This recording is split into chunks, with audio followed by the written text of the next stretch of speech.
What's up guys, it's the Agent of Power Sun here, and today I'm bringing you another top 5 video. This top 5, as any top 5, is completely my opinion.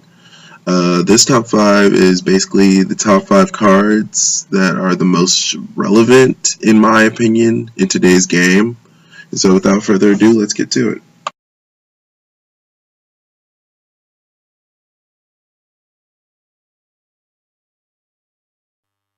Number 5 is Supply Squad.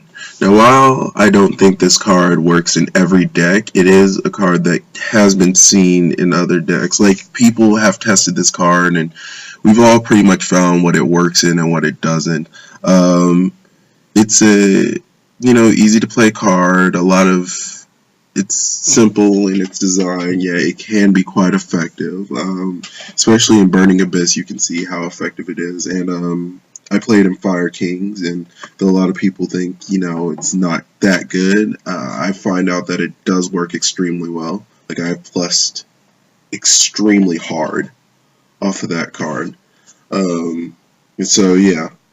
But that's also the problem with it, is it can't be thrown in every deck. And so that's why it fell so, far on the list.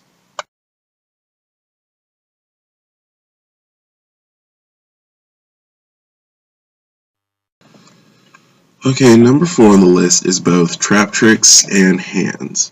I know these are supposed to be necessarily cards that are popular right now, but I found that you can't just really pick one card from either of these two archetypes and say, oh, well, I'll just play this one. Especially with Hands. You might get away with just playing Myrmilio, but usually you put in, I think its name is Dianari. I think that's the right card. I apologize if I'm wrong. But yeah, these cards, especially last format when Hat was a thing, which was ridiculous. These cards were really effective. And even now, not so much they're put into one deck, as more their own separate entities now. They're their own separate engines that get used in their own separate decks. So, but now, they're not as prevalent, so they had to be lower on the list.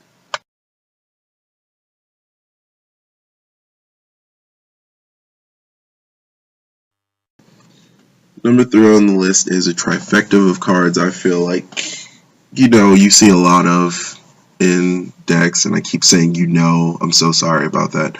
But, Career Bandit, Mathematician, and Card Trooper. A lot of these cards kind of go hand in hand, and they're usually played in the same decks.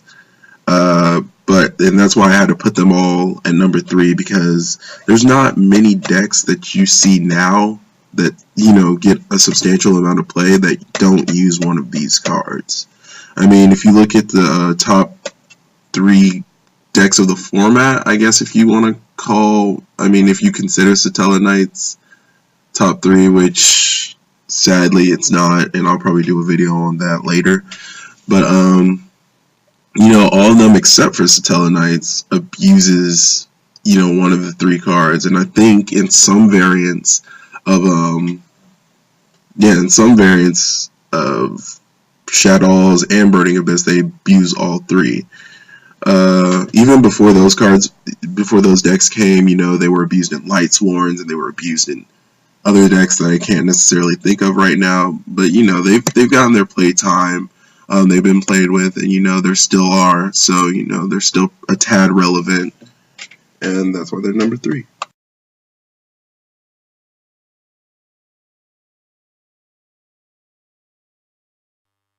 Number 2, like number 4, is more of the archetype as an engine than one card alone, and that would be Artifacts.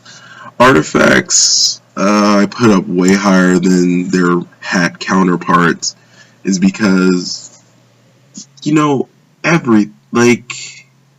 necessarily see Hands anymore, you won't necessarily see Trap Tricks anymore, but there is not a variant of every deck that has not tried to abuse the artifacts. Like Satella Knight have tried. We know Shadows have. I'm pretty sure there's some wacky guy out there who's trying it with Burning Abyss. I mean, even in a lot of rogue decks, it still gets a lot of. It still uses a pretty powerful engine, and it's still effective. I mean, even Battery Man uses the artifact engine. It's not as heavy, but it's still there because it's it's effective. So I can understand why people would use it. And because of its effectiveness and the fact that it's still so popular, I had to put it at number 2.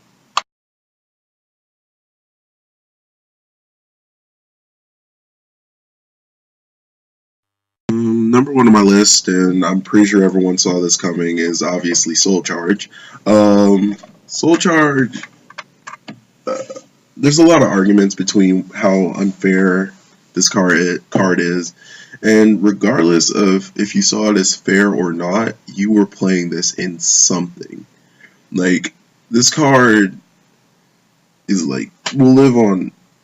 No, it won't live on in infamy, but I mean, the card's pretty damn powerful and it's pretty damn popular.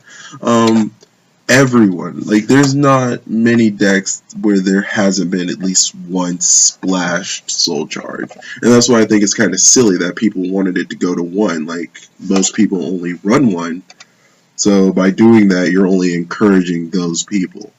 Soul Charge has run amok, and I wouldn't say that it's necessarily been a game changer in every situation, but it's been enough to where people are like, holy shit, I should run this right here, right now.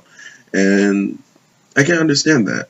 So, I had to put it at number 1 because it's just, so popular and it's so splashable. Like, there's no limits to what deck it can be in. Unless you're running some, like, deck that burns yourself, which sounds stupid. Which, even then, if you're running a deck in which you would burn yourself, it would still work to that deck's advantage. So there's nothing, absolutely nothing you can run this card in. And that's why it has to be number 1. It's just so optimal and splashable and everything. If you like the video, please leave a like, comment, subscribe, all the good stuff. If you want to see another top 5 video, leave your comment. Telling me what you would like to see, and tell me what you think the top 5 cards, or I guess engines, if you will, because I forced engines in there. Leave it down in the comment section below. I'll see you guys later.